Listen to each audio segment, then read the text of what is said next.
Kara Mapinduka and welcome to Africa Good Morning, the show that keeps you up to date with the latest news from Africa and beyond. I am Glenora Shipura, getting right into what you can expect in today's broadcast. Father who raped and chained son to pole sentenced to life.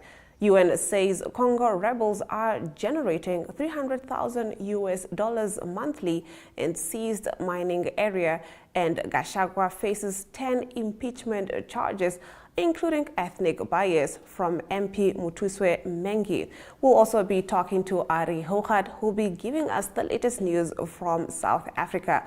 We'll be right back with your top stories.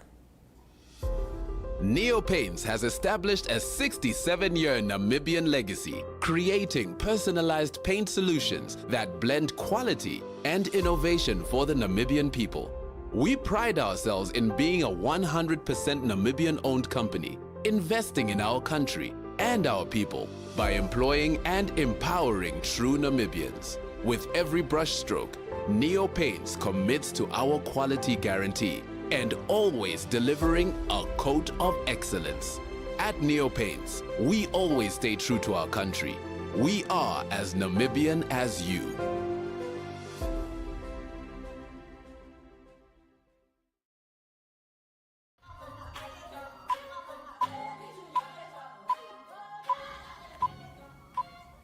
Getting right into our top stories, a 54-year-old man has been sentenced to life imprisonment for the rape of his 8-year-old son in Pedi, Eastern Cape. He was also given 5 years for assault with intent to do grievous bodily harm. The Pedi Regional Court said the sentences would run concurrently and ordered that the offenders' details be added to the National Register for Sex Offenders.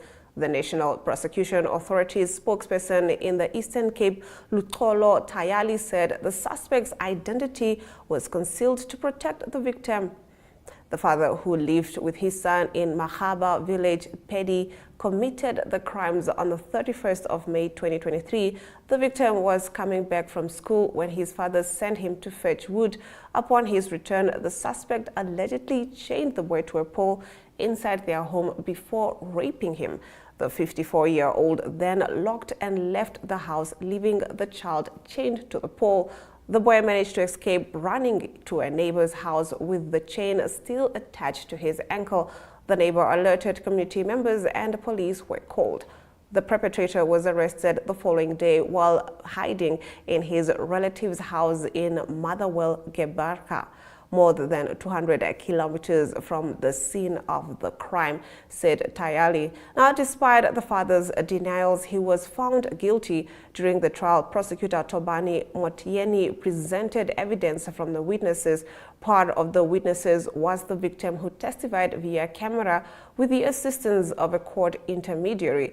The examining doctor's report confirmed the victim's testimony, detailing the injuries sustained during the assault, victim impact statement from the minor, and a secondary VIS from the mother, facilitated by court preparation officers. Asikele Mitsaba and Busisiwe Matiane were presented for sentencing. Tayali said that the court heard through the VIS that the child vehemently stated his desire to never see his father again. Moving on into our next story. The U.S. says Congo rebels are generating $300,000 monthly in seized mining area. Rebels in the Eastern Democratic Republic of Congo have consolidated control over the Rubaya-Coltan mining region, imposing a production tax estimated to generate around $300,000 in monthly revenue. The United Nations Security Council heard on Monday the M23 movement, a Tutsi-led organization purportedly backed by Rwanda, seized the area, which produces minerals used in smartphones and computers, following intense fighting in April. Bintao Keita, head of the UN mission in Congo, told the Security Council that trade from minerals in the Rubaya area accounts for over 15% of global tantalum supply. Congo is the world's top producer of tantalum, which is considered a critical mineral by the United States and the European Union. This generates an estimated $300,000 in revenue per month to the armed group. Keita said, "This is deeply concerning and needs to be stopped. The criminal laundering of the DRC's natural resources smuggled out of the country is strengthening armed groups, sustaining the exploitation of civilian population, some of them reduced to de facto slavery, and undermining peace-making efforts." Keita added that the majority of Congo's mineral resources are situated in the east, a region plagued by conflict over land and resources between several armed factions. The situation has deteriorated since the resurgence of the M23 rebellion in March 2022. Thousands have been killed and over 1 million displaced since the resurgence in fighting. Moving over to Kenya, Gachagua faces 10 impeachment charges, including ethnic bias, from MP Mutuse Mwengi. Deputy President Rigathi Gachagua is facing 10 allegations outlined in an impeachment motion drafted by Kibwezi West Member of Parliament Mutuse Mwengi, calling for his removal from office. In the motion due for tabling in the National Assembly on Tuesday afternoon, Mwengi accuses Gachagua of gross violations of constitutions, including promoting ethnic discrimination and undermining national unity through divisive public statements. His public statements promote division and undermine the core values of our constitution, including unity and inclusiveness.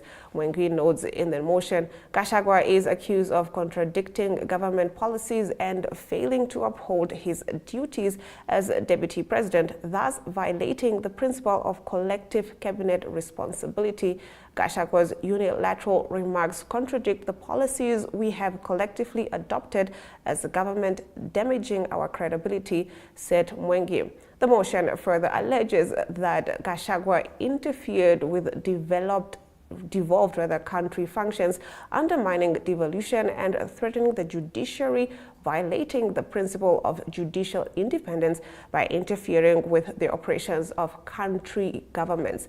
He has undermined the fundamental principles of devolution that empowers local leadership, Mwengi notes. He is accused of failing to respect and defend the Constitution while his inflammatory remarks allegedly violated the National Cohesion and Integration Act by promoting ethnic hatred. His actions show a blatant disregard for the Constitution that he is sworn to uphold, putting our democratic values at risk, Mwengi noted. Now, the motion also claims Gachagua engaged in corruption, money laundering, and abuse of office, violating anti-corruption laws. Getting into our next story, Israel's army says it has launched incursion into southern Lebanon. Israel ground forces launched an incursion into southern Lebanon early Tuesday in violation of Lebanon's sovereignty. These localized ground raids will target Hezbollah strongholds that threaten Israel towns, kibbutzim, and communities along our border. The spokesperson for the Israeli Defense Forces said, "Now, for decades, UN Security Council resolutions have called on Lebanon to make sure that its territory is free of non-governmental armed groups." UN Security Council Resolution 1701 from 2006, agreed upon by Israel and Lebanon, requires that there be no armed personal assets and weapons other than these of the government of Lebanon and UNFIL in southern Lebanon. Rear Admiral Daniel Hagari said to justify the operation, UNFIL issued a statement calling both Israel and Lebanon to recommit to the resolution 1701. It added that any crossing into Lebanon violates the said resolution. Later in the day, sirens sounded in central Israel after projectiles were fired from Lebanon, the Israeli military said. The Israeli incursion follows weeks of heavy blows by Israel against Lebanese militant groups Hezbollah, which began firing rockets into northern Israel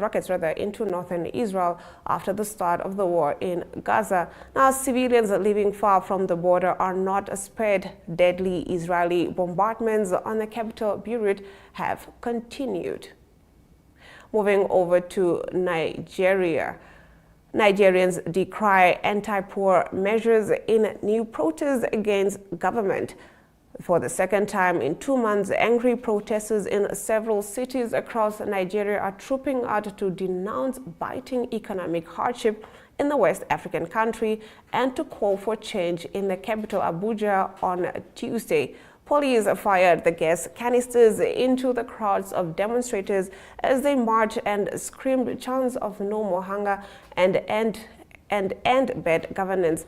In the first wave of protests in August, several people were shot dead and hundreds more were arrested. Yet this time, despite fears of another crackdown, as police deployed heavily to potential protect local locations nationwide, demonstrators were determined to be heard. The ordinary people are suffering, but this government doesn't care because they cannot feel the pulse of the ordinary people. And with that, we've come to the end of our top stories. On the other side of the break, we talk to Arrie Hougaard, and who will be filling us in on the latest news happening in Mzansi.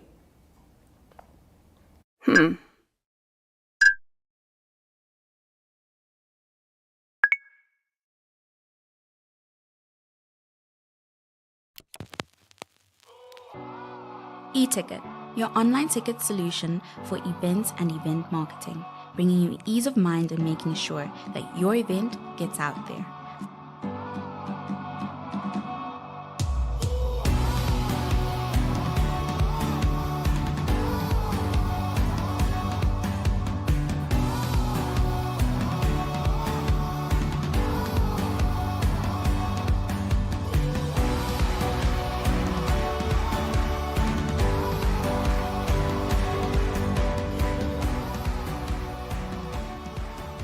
For more information, contact events@nmh.com.na.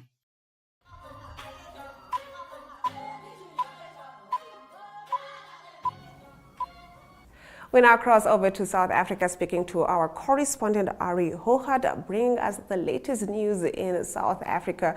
Starting us off is the medical scheme premiums that are looking set to increase by close to 10% in 2025. Arrie Hougaard, can you get into this story?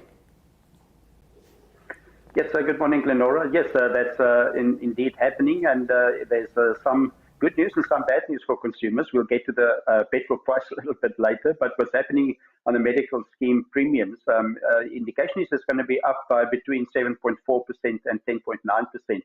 So it's not the same amount that the Council of Medical Schemes asked for. They suggested that the increases for 2025 should be around 4.4 to 5%. But it is the medical schemes that say that the medical inflation exceeded the consumer inflation for the last year. So it makes it difficult to keep their premiums. They said that the biggest reason is that the medical schemes don't grow. So they don't get many new members. They kind of stay constant, but the age profile of members increase. So that makes it more difficult for them to supply the needs of the medical aid. In South Africa, there's just about 16% of the South African country population on the medical scheme process. So it's about 9.7 million South Africans. So quite a high volume is don't have medical aid and go to state hospitals. But that is a bit of a concern for the consumer, that it is very expensive to have medical aid, and the increase will definitely hurt the household, the rand in the pocket, so to say. So that is, it's all related to 2025. Now, Arrie, in your next story, onto some relatively good news for Namibians and South Africans, as the petrol prices will go down significantly from today. What are the sentiments in South Africa? Yes, Lenora, yeah, sentiment's positive. So it's almost like a month-to-month situation that everybody's waiting on what's happening. We know the whole challenge started in February 2022, as we all remember the Russian invasion in Ukraine. That pushed up the crude oil price significantly and challenged the rand dollar price. So that's the two components. That's the biggest role players in the petrol price. What we know now, also like it's mentioned in the news in this program as well, is the instability in Israel and Iran as well. So that can escalate that process again. But the good news for now, the crude oil price did go down significantly. The rand did strengthen quite a bit against the dollar.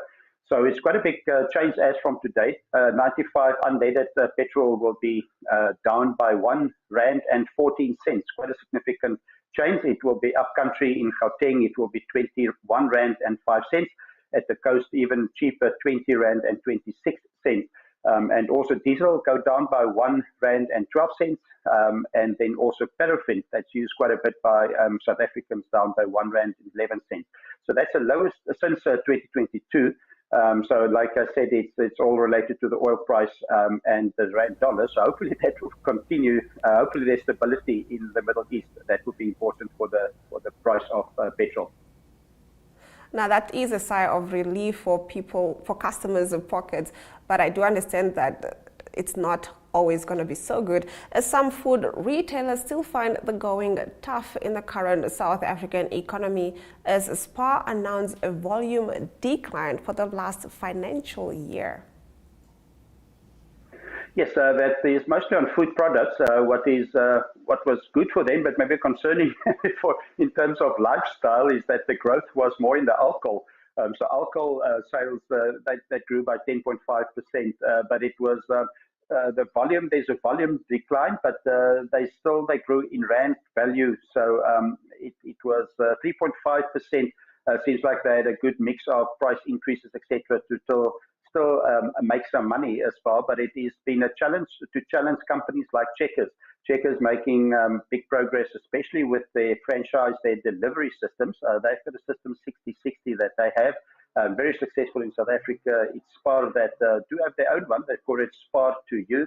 Very popular in South Africa these days. You see lots of motorcycles driving around and delivering food, and it's ordered online. So that's got a big component. So Spar playing in a market that is very competitive between Pick n Pay and Checkers. But it's been difficult times. So they've got 2,500 stores across South Africa. So a big component of the offering for the consumer, that is Spar. But it is still a really challenging time for the consumers. There's lots of personal debt, so people not spending as much as normal. Now, in your next story, some regions in South Africa might experience a shortage of water as the Highland Water Project tunnel is closed for maintenance work. Yes, that started yesterday, so it will go up till May in 2025. So that is a big concern. It's not going to affect Gauteng, but the reality of this is there's lots of volumes of water that South Africa get from Lesotho. So it is a system with 14 dams. It is from the Katse Dam, is the biggest dam. That's the Katse Dam. Apologies. So it is for maintenance. So that's very needed. And they say that there's going to be grid blasting and tunnel corrosion that's going to be addressed. But that's to protect the process for the next 20 to 30 years. So it's needed. But it seems like there's enough water in the system in Gauteng, in the Vaal River. But it is the smaller towns in the Free State and in Mpumalanga, smaller municipalities that's going to be affected. They were asked to try and drill for underground water. So not all of them did that. So there is a fear that in the next 6 months that there will be shortages there. South Africa pay lots of money to Lesotho annually, about 1.3 billion South African rand that South Africa pay for the water from Lesotho. It's about 750 million square cubic meters of water monthly that South Africa gets. So it's a massive volume that's not going to be there for 6 months. So hopefully there will be a good rain season in the summer in Gauteng to address that water. Thank you so much, Arrie, for bringing us these stories from Zanzi. My pleasure, Glenora, and brilliant day for everyone. Bye-bye. We'll definitely have a great day. Let's take a look at the weather predictions before we return with your economic news.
Getting right into our economic news, DP World progresses with Mozambique port and logistics expansion plans. Global ports and logistics giant DP World is pushing ahead with new plans to invest in Mozambique, further strengthening its presence in the country and creating new trade opportunities for the wider Southern Africa region. DP World Group Chairman and CEO Sultan Ahmed bin Sulayem met with Mozambican President His Excellency Filipe Nyusi at the United Nations General Assembly in New York earlier this week to discuss the creation of industrial parks across the country, as well as initiatives to improve the country's logistics infrastructure in addition to the Port of Maputo expansion project. Mozambique already plays a key role in regional trade, striving as a major cargo hub for South Africa, Zimbabwe, Zambia, and other Southern African nations. So the expansion of logistics infrastructure would benefit both Mozambique and its neighboring countries. We've been in Mozambique for more than 20 years, and the country is now a critical hub for regional trade, said Sultan Ahmed bin Sulayem. Let's now take a look at our financial indicators.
If you're just joining us, worry not, here's a quick recap.